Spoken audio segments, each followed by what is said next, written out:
Hi, and thanks very much for joining me. I'm Dean, and this is Woodwork Journey. So today I'm just doing a quick one. I'm just using the front camera on my phone.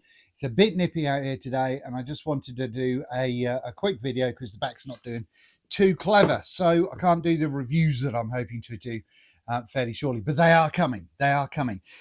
Today's quick one is just going to be about this fence. Now, this is my Axminster TS250, which is part of the hobby series, which is before the workshop, which is before the craft, and way back was the hobby series. Great saw. It just does have stupid size mitre slots, but otherwise you can quite often find these on Facebook Marketplace for like 200-300 quid. And if you can, I would definitely suggest picking one up because I've had a great time with mine. There are a couple of things issue with it, but that's to do with the saw, not what we're doing today. Stop wombling, Dean. Wombling? Rambling. So one of the things that I don't like is the top of this fence. So these fences are fairly straightforward. They're aluminium. You've got this piece here which rests on the rail. Now I have adapted mine because I will tell you more about it when I do the video about the whole thing, but yeah, I had to adapt mine to fit a new rail which I was very kindly given. But what we've got here is we've got 4 bolts on here which hold this to this and allow you to make sure that you're dead straight, and then we've got this section attached to the main arm. Now this section is one of these really annoying ones where you have to undo these a certain amount, then you can slide it off like so. You can then pop it back on if you want to, so you've got your kind of your for doing sort of shorter pieces and all that sort of stuff, but then you've got to do it up again, fanny around, get the knobs in the right place and all that sort of stuff. Also, one of the things that I've had a problem with this, and I don't know if it's going to come across on camera, but I think it might, I have accidentally gone into it with the blade. Now I could make a sacrificial fence that clamps onto this, but one of the other things that I would really like to do is when I've got this when I've got my fence on the saw, and I did this when I made a new fence for my Titan saw, is I made it wide enough that I could house a couple of things like tape measure, the magnetic angle thingamajiggy. I could put a few things in, and I want to put, you know, stuff like this kind of inside the fence, maybe a couple of push sticks, so I've always got access to it, you know, because if you've got to go in a drawer and get stuff, you're less likely to use it. And so when it comes to safety, what I'm hoping is if I've got more safe things accessible, easier to get, then jobs are good, and I'll probably end up using it more. So I am going to use just this piece. This piece is going to get utilized for another project another time, and what I'm going to do is I'm going to build this up by having some plywood. I've got some leftover ply. You don't have to use ply. I know the cost of it at the moment. I'm just very, very lucky to have some that was given to me that I can use. But I am going to use plywood because it's straight, should be straightforward. All I've got to do is I've got to have one side that's possibly a little bit higher than the other, I think. Yeah, I'm going to try and figure out a nice sort of interchangeable system that has storage for stuff, like one of those posh American saws you see, you know what I mean. But yeah, let's crack on. I've got no idea how I'm going to do this yet, so let's see how we go.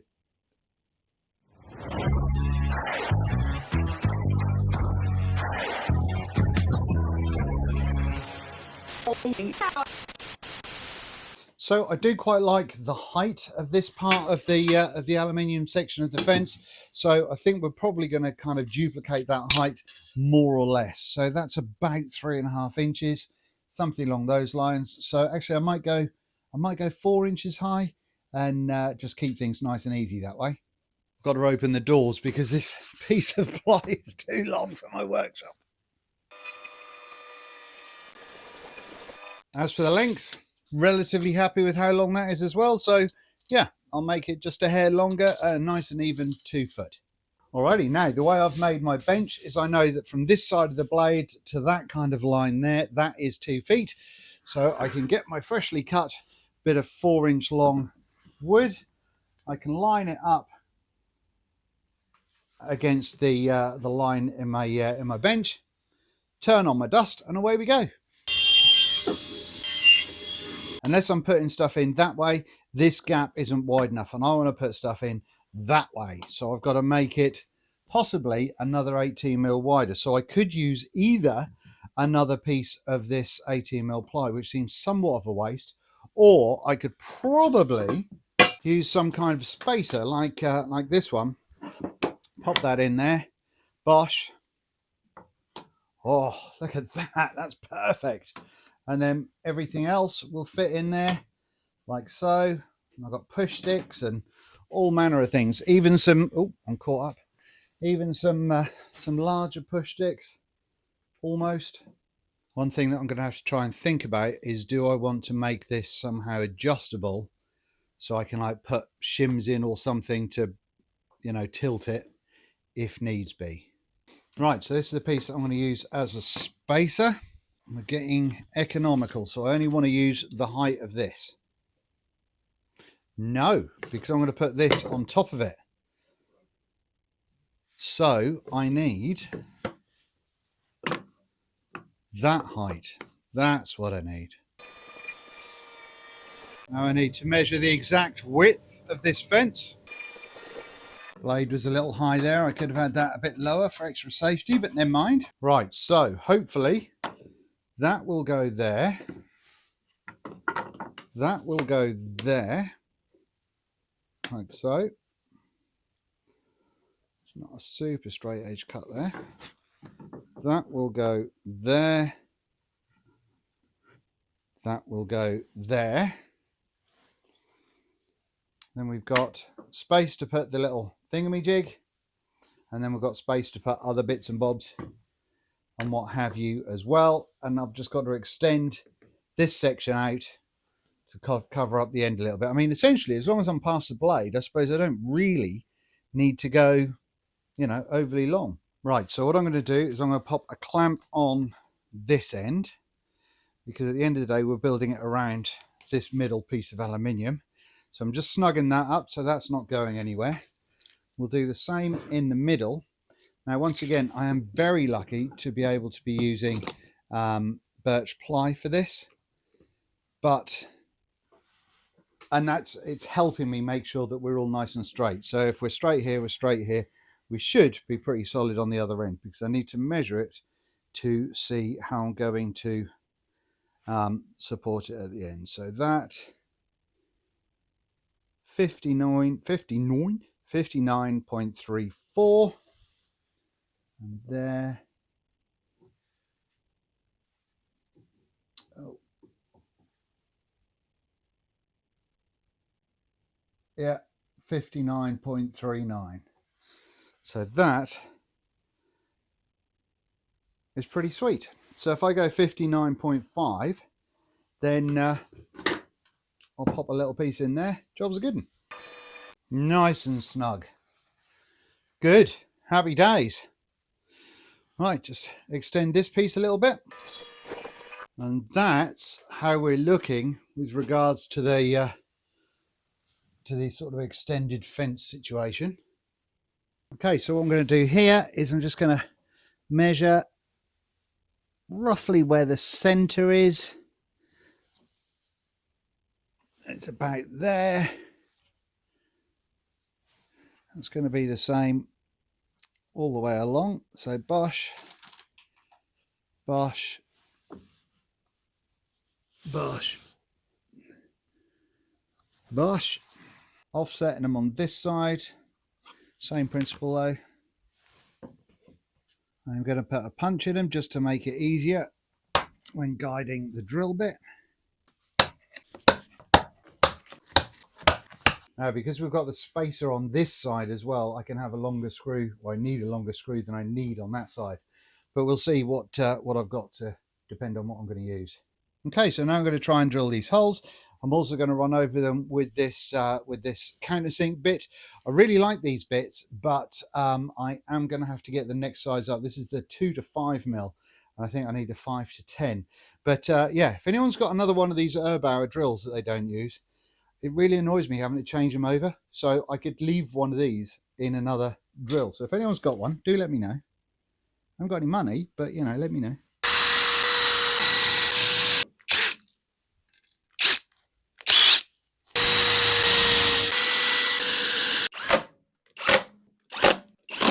Right, so I've just used some of these puppies. I love Torx head screws, so I've just used those, inset those all across there. I'm now going to do the other side.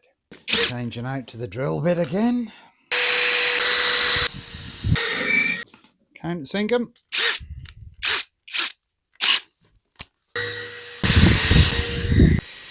Okay, we're using some slightly larger Torx heads now. Hopefully now we can take the clamps off and everything should stay exactly where it is.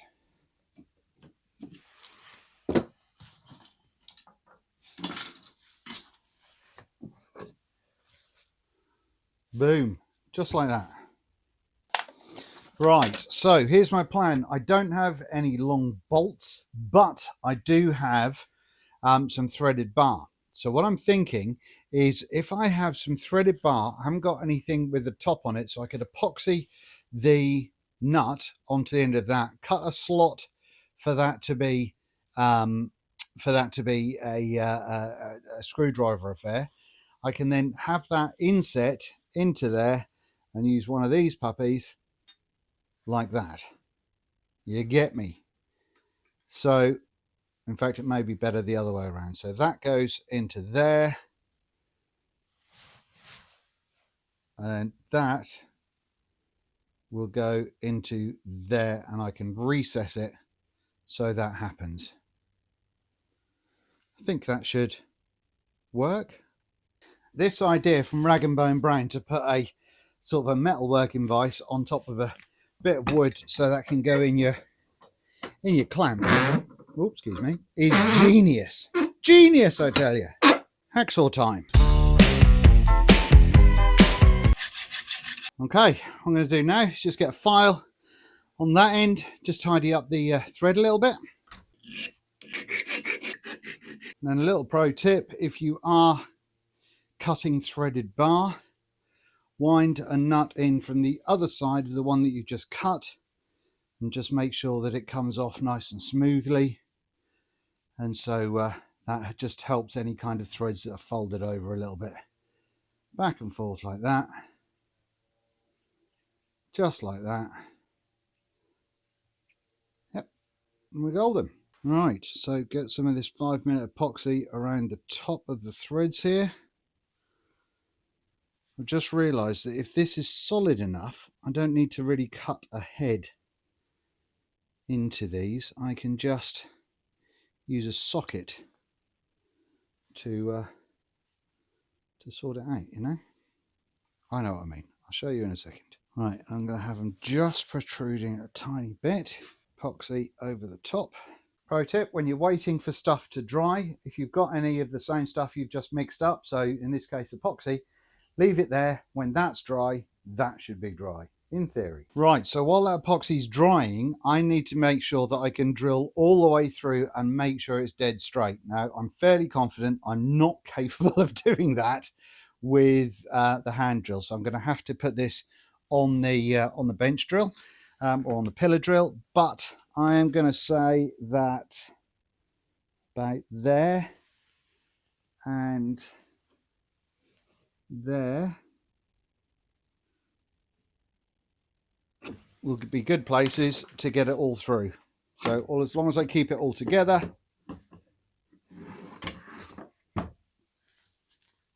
I can drill through those holes and jobs are good. I might clamp this on. Okay, before I do it in the fence, I'm going to make sure that I'm drilling the right size hole for the nut thingamajiggy. Probably should have moved the dust collection so it was actually going to do the job, but never mind. Right, that seems to go in there. Bosh, so just do that on the fence. Right, let's see if these fit in without killing the plywood. Fingers crossed. And we'll have to see if they go flush, because I might have to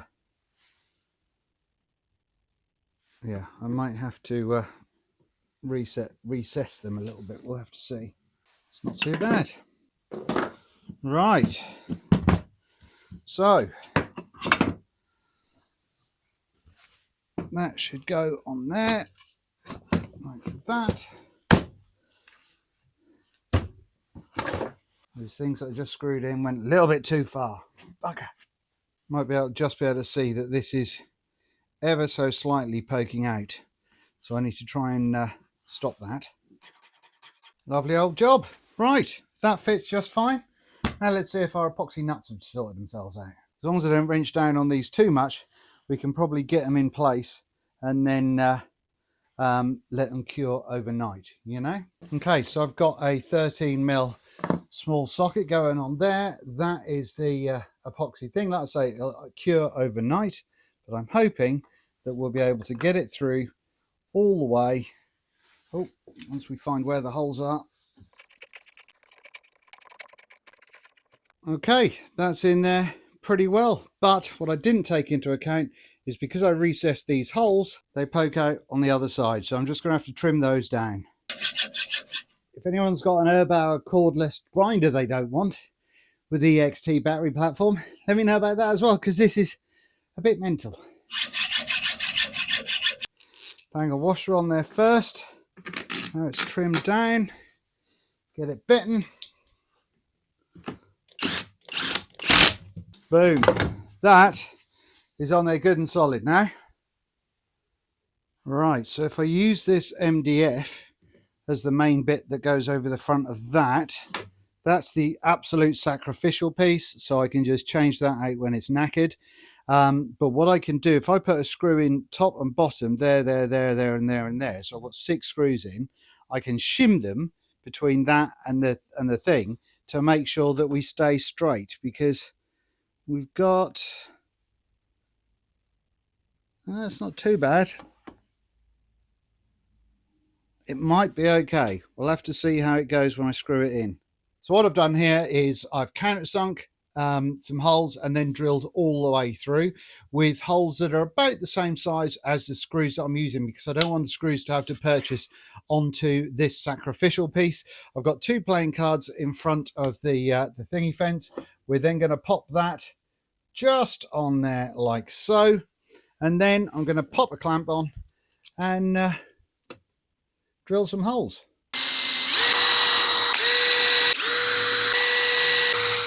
So these are just screws, normal Torx head screws, but I'm sticking a washer on there as well, and then that should help centralize everything nicely.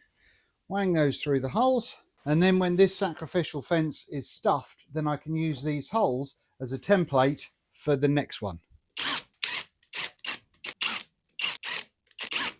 You can see that there is that sort of bow going on, but it's a little bit of a way at the top. So what I can do is, where I've got these sections here, I can undo these, pop a washer in between this and that should sort that out. So I'm going to use playing cards instead of washers. I'm going to make sure that the fence is locked down and I've got the square against it. Okay, so we've got 1 card, 2 cards,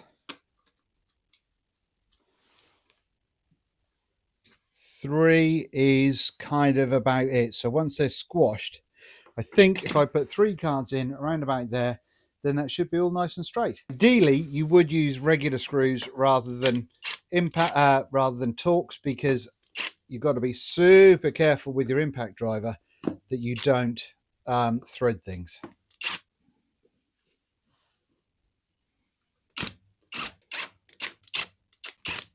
That is now perfect. Right, so that's the fence pretty much done. I mean, it's super heavy, and when it locks, it's solid and it just feels nicer. Do you know what I mean? So I've got a sacrificial fence there. I can add things to it if I want to make tenoning jigs and stuff a lot easier now. And yeah, job's a good one. I am going to put some of this finish over it. This is it Polyvine wood oil, exterior and interior. I did put a bunch of that on top of this jig, on top of my beveling jig, and the the hold down clamps and stuff, and I love it. So I'm going to pop some onto this on all of the ply sections as well. But I've got essentially somewhere that I can put the bits and bobs that I want to put bits and bobs. I can put a pencil in there or a pen or what have you. I can do what I need. I can pop stuff in there, and that is what I wanted. I could also put I mean, that one's a bit big, to be fair. But yeah, I could put a little holder on the side there. That'd be cool, wouldn't it? Having a holder for a couple of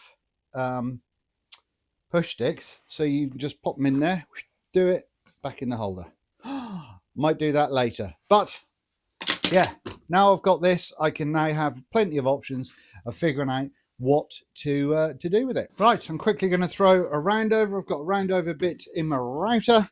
If that's going to go that way, it's going that way, so I need to push. Let's give it a go.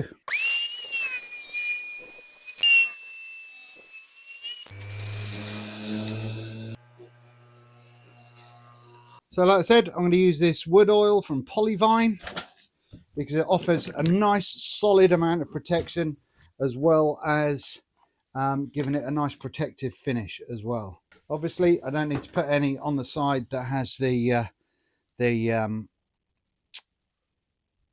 MDF. I should say that this stuff from Polyvine was sent to me free of charge, so I could have a go with it and see what I thought. And from using it so far, and the other product from Polyvine that I've been using, I'm very impressed. I think it's great stuff. Does take a good 24 hours to cure, but you know, possibly should have taken all of the fluff off this brush before I started using it, but it's only for the shop, so that's fine.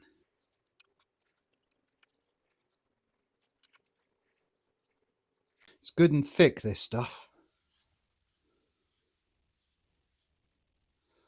I will put it along the top of the MDF, just because I don't know what it does to MDF. So I'll stick it on and see if it gives it a nice protective coating as well. I've still got access to my nuts and bolts on the other end, so I can make sure that this stays straight moving forward. And then I'm going to leave this overnight to dry. But yeah, I've got a nice solid fence there. And one thing that I didn't mention is that on this side, what I've done is I've just sanded off a slight bevel on the bottom there, just to use that as a dust guard. So that's not going to happen. And I will wax underneath it as well. But yeah, otherwise I will finish this up tomorrow. This video, I mean, and we'll see how it looks once it's all dried. Cheers.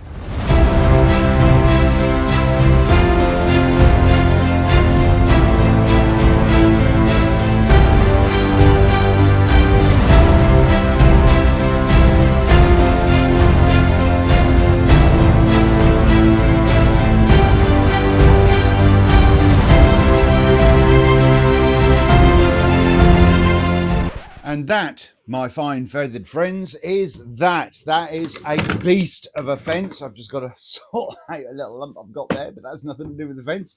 But yeah, I'm really happy with it. It's come out really nice. It looks good. It feels solid. That finish on it feels brilliant and smooth. It's nice and protected. That finish worked out surprisingly well on the MDF as well, to be honest with you.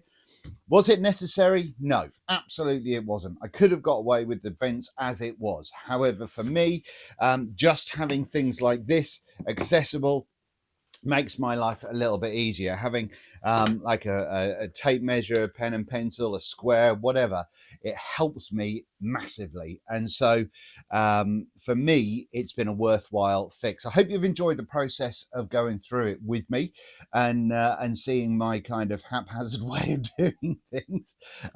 If you did find any value in this, please do give me a like and a subscribe. I'd very much appreciate it. I'm really proud with how this channel is going so far, and I'd like it to keep growing. But no, otherwise, just keep doing you know, keep making stuff. And thank you very much for watching. and I'll see you very, very soon.